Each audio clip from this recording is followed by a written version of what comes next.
Bulking and cutting. Is it really healthy?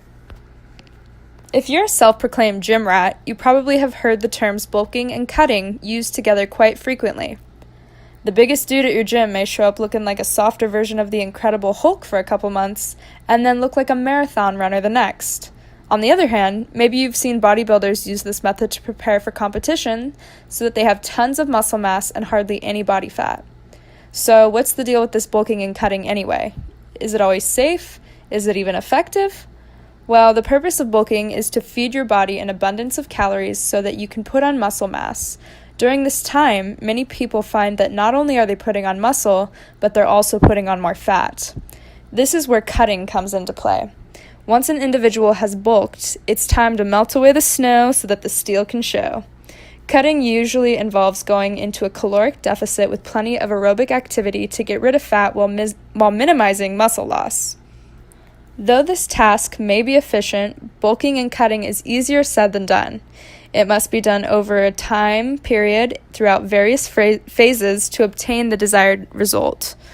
The recommended bulking period should last anywhere between 12 and 16 weeks, while cutting should last until you are satisfied with your fat loss. Keep in mind, though, this can take a long time. So let's talk about bulking and cutting some more. Is it myth or method? Many experts advise the average Joe to stay away from bulking and cutting as it takes plenty of knowledge and patience to acquire that coveted physique. Many bodybuilders will utilize these techniques for competitions, but they aren't necessarily healthy. During the bulking period, you will inevitably put on more fat.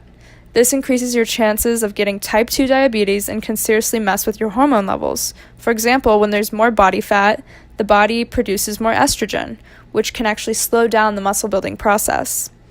Additionally, many people have been under the misconception that they can eat whatever they want during the bulking period. This is what they like to call dirty bulking. If you're going to bulk up, experts advise individuals to consume plenty of fruits and vegetables as well as lean proteins to obtain muscle mass. During the cutting period, one needs to be in a caloric deficit and do plenty of aerobic activity to lose fat. However, during this process, muscle mass is often lost as well. Additionally, fat loss is not a linear process. The body can actually adapt to your caloric deficit and create a plateau. So, what is the alternative to bulking and cutting? Unless you are very disciplined and strictly working with a fitness coach, there are too many opportunities for bulking and cutting to go into the wrong direction. Most of your health and fitness gurus will just recommend balance. An online article published by tnation.com by fitness coach Christian Thibendio. In his article, he breaks down a healthy alternative to bulking and cutting. He says, attain a body fat percentage where you look lean and muscular. A male who's training for aesthetic purposes should never go above 10% body fat, which is not that lean. But it's at a point where muscle definition and muscularity are sufficient to make you look very good. That leaves you within 4 weeks or so of being superb, super lean condition. So what if you're at 13% body fat and you don't have that much muscle? Should you bulk up? No.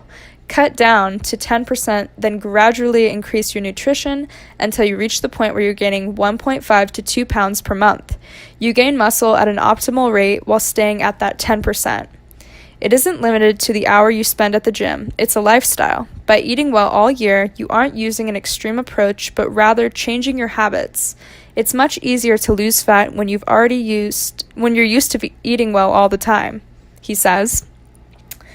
The best alternative to bulking and cutting is to be healthy and to build muscle naturally. Unless you are a fine-tuned bodybuilder that must get ready for a competition, experts always advise a safer and more stable alternative. There are other healthy and effective methods for building muscle mass. For example, some choose to count their macros to streamline the muscle building process. However, living a healthy lifestyle and putting on muscle is all about balance and dedication. Experts recommend finding a workout to optimize your gains while being aware of your caloric intake, while cutting out nasty junk foods and eating plenty of lean proteins and veggies. After all, there's no need to send your body into overload just so you can work it off a few months later.